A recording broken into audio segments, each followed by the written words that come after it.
নামাজে সালাম ফেরানোর পরে 5টি আমল করতে কখনো ভুল করবেন না। প্রত্যেক ফরজ নামাজের পরে এই 5টি আমল কখনো মিস করবেন না। নবীজি সাল্লাল্লাহু আলাইহি ওয়াসাল্লাম এই 5টি আমল আরো বেশি আমল করতেন। আমি আপনাদের কাছে সহজ করণার্থে 5টি আমলের কথা বলছি। এগুলো অবশ্যই আমরা নামাজের সালাম ফেরানোর পরেই আমরা আমলগুলো করব। প্রত্যেক ফরজ নামাজের পরে নামাজ অবশ্যই পড়ব, মাস্ট বি। নামাজ পড়ার পরে আমরা এই 5টি আমল কেউ ছাড়বো না। 1 নাম্বার, সালাম ফেরানোর পরেই আপনি একবার উচ্চ স্বরে বলবেন আল্লাহু আকবার।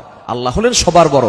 আপনি নামাজ পড়েছেন, সেখানে আল্লাহর ঘোষণা দিয়েছেন, নামাজ শুরু করেছেন আল্লাহু আকবার দিয়ে, নামাজ শেষ করেছেন আসসালামু আলাইকুম ওয়া রাহমাতুল্লাহ বলে, এরপর আপনি আবারও আল্লাহু আকবার বলে আল্লাহকে ঘোষণা দিতে যাচ্ছেন আল্লাহ আপনি হলেন সবার বড়, আপনার থেকে বড় আর কেউ নাই।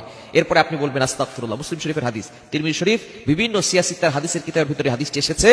1 নাম্বার হচ্ছে আল্লাহু আকবার বলা, 2 নাম্বার হচ্ছে ইস্তেগফার। অবশ্যই আপনি 3 বার ইস্তেগফার পড়বেন, আস্তাগফিরুল্লাহ আস্তাগফিরুল্লাহ আস্তাগফিরুল্লাহ, এটা 3 বার পড়বেন। আল্লাহর কাছে ক্ষমা প্রার্থনা করে নিব। তাহলে নামাজের ভিতরে যে ভুল ত্রুটিগুলো হয়েছে ছোটখাটো, এগুলো আল্লাহ পাক রব্বুল আলামিন ক্ষমা করে দিবেন।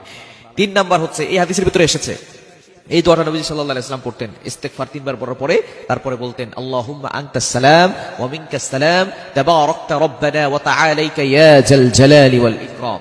এই দোয়াটা আমরা পড়বো ইনশাআল্লাহ প্রত্যেক নামাজের পরে। আল্লাহু আকবার একবার বলবো, 3 বার আস্তাগফিরুল্লাহ পড়বো, এরপরেই আমরা এই দোয়াটা পড়বো আল্লাহুম্মা আনতাস সালাম ওয়া মিনকাস সালাম তাবারাকতা রব্বানা ওয়া তাআলাইকা ইয়া জাল জালালি ওয়াল ইকরাম। এটা আমরা পড়ে নিব ইনশাআল্লাহ।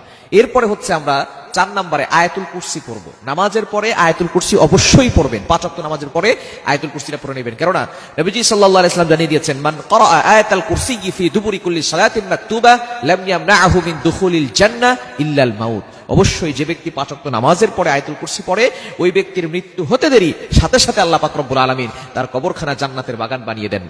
অর্থাৎ কবরে দেওয়ার পরেই মৃত্যু শুধু তার বাকি থাকে, একটা দেয়াল হিসেবে থাকে। মৃত্যু হতে দেরি, ইন্তেকাল হতে দেরি, আল্লাহ পাক রব্বুল আলামিন সাথে সাথে তার কবরখানা জান্নাতের বাগান বানিয়ে দিবেন, সে জান্নাতে ঢুকে যাবে। এজন্য অবশ্যই 5 ওয়াক্ত নামাজের পরে আমরা আয়াতুল কুরসি কখনো মিস করব না। 5 নাম্বার আমলের কথা, সেটা হচ্ছে সুবহানাল্লাহ 33 বার, আলহামদুলিল্লাহ 33 বার, আল্লাহু আকবার 33 বার। এরপরে 100 নম্বরের সময় 33 33 33 হয় 99, 100 বারের সময় পড়বেন লা ইলাহা ইল্লাল্লাহু ওয়াহদা লা শারীকা লা লাহুল মুলকু ওয়া লাহুল হামদু ওয়া হুয়া আলা কুল্লি শাইইন কাদির। সহিহ মুসলিম শরীফের হাদিস, তিরমিজির ভিতরে রয়েছে।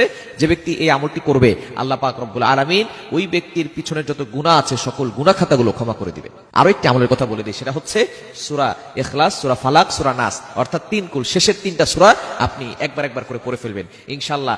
এই 5টি আমল, সাথে আরো একটি আমলের কথা বললাম, এই 6টি আমল যদি আপনি করতে পারেন, আল্লাহ পাক রব্বুল আলামিন আপনার জীবন চলার পথ সহজ করে দিবেন, বিপদ আপদ থেকে আল্লাহ আপনাকে হেফাজত করবেন, মৃত্যুর সাথে সাথে আল্লাহ পাক রব্বুল আলামিন জান্নাতের ব্যবস্থা করবেন।